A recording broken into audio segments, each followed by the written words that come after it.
Piggy bank मध्ये पैसे साठवतोय, पण त्याचा स्पीड खूप कमी आहे. आणि माझा मित्र सांगत होता की त्याचे पैसे बँक मध्ये वाढतायत. पण हे कसं शक्य आहे?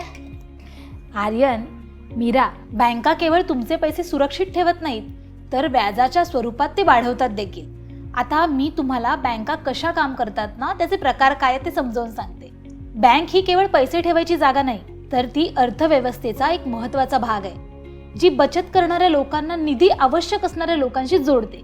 आता ते कसं हे समजून घेऊया. बँक म्हणजे काय?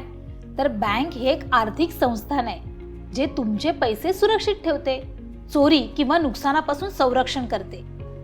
बरं, तुमच्या बचतीच्या टक्केवारीच्या स्वरूपात तुम्हाला लाभ देते, लोकांना किंवा व्यवसायांना त्यांची गरज भागवण्यासाठी निधी पुरवते, पेमेंट्स आणि पैसे ट्रान्सफर करणे सोपे करते. आता याची भूमिका काय? तर बँका अर्थव्यवस्थेच्या स्थिरतेचे महत्त्वाची भूमिका बजावतात. म्हणजे बँक पैशांसाठी एक प्रकारचा मध्यस्थ आहे. अगदी बरोबर, पण त्याच्या खूप जबाबदाऱ्या आणि सेवा आहेत.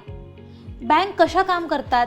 बँका ग्राहकांकडून ठेवी गोळा करतात आणि ते पैसे वापरून लोकांना किंवा व्यवसायाला कर्ज देतात. सरकारी बॉन्डसारख्या सुरक्षित साधनांमध्ये गुंतवणूक करतात. बँका कर्जावर मिळणारं व्याज आणि ठेवीवर दिलेल्या व्याजाच्या फरकातून नफा कमावतात. हे तर हुशारीचं काम आहे. म्हणजे ते पैसे दुप्पट करतात का? थोडक्यात हो. आता बँकांचे प्रकार. बँका त्यांच्या कामकाज आणि ग्राहकानुसार प्रकारांमध्ये विभागल्या जातात. जसं वाणिज्य बँका म्हणजेच सर्वसामान्यांसाठी बचत, कर्ज आणि क्रेडिट सेवा देतात. उदाहरणार्थ तर SBI, ICICI. केंद्रीय बँका म्हणजेच सरकारची बँक, जसं की RBI, जी चलन आणि इतर बँकांचे नियमन करते. सरकारी बँका म्हणजेच सदस्यांच्या मालकीच्या, विशेषतः ग्रामीण भाग किंवा विशिष्ट समुदायासाठी. विकास बँका जसं की नाबार्ड किंवा सिडबी, ज्या मोठ्या प्रकल्पांसाठी निधी पुरवतात. पेमेंट बँका डिजिटल व्यवहारांवर आधारित, जसं की एअरटेल पेमेंट बँक. इतके प्रकार आहेत. प्रत्येक बँकचं वेगळं काम असतं का? अगदी बरोबर. बँकांच्या सेवा. बँका अनेक प्रकारच्या सेवा देतात. बचत आणि चालू खाती, पैसे साठवण्यासाठी आणि व्यवस्थापित करण्यासाठी. कर्ज आणि क्रेडिट, वैयक्तिक, व्यावसायिक किंवा शैक्षणिक गरजांसाठी.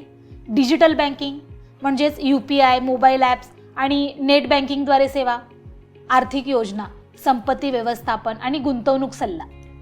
परकीय चलन, प्रवास किंवा व्यापारासाठी चलन विनिमय. डिजिटल बँकिंग खूप सोपं वाटतंय. मी ते शॉपिंगसाठी कधी कधी वापरते. अर्थव्यवस्थेतील बँकांची भूमिका काय आहे माहितीये का?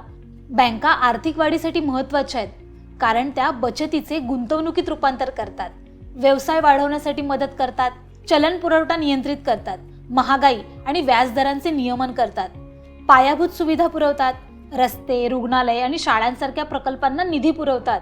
योग्य बँक निवडण्याचे घटक काय आहेत? तर व्याजदर, बचतीसाठी अधिक आणि कर्जासाठी कमी दर.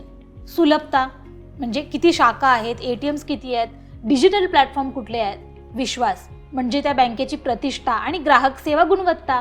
विशेष सेवा जसे की परकीय चलन किंवा गुंतवणूक सल्ल्यासाठीची गरज. मी माझं पहिलं खातं उघडताना याचा विचार करेन. धन्यवाद आई. आता मला समजलं की बँका आपल्या आयुष्यात आणि अर्थव्यवस्थेत किती महत्त्वाची भूमिका बजावतात.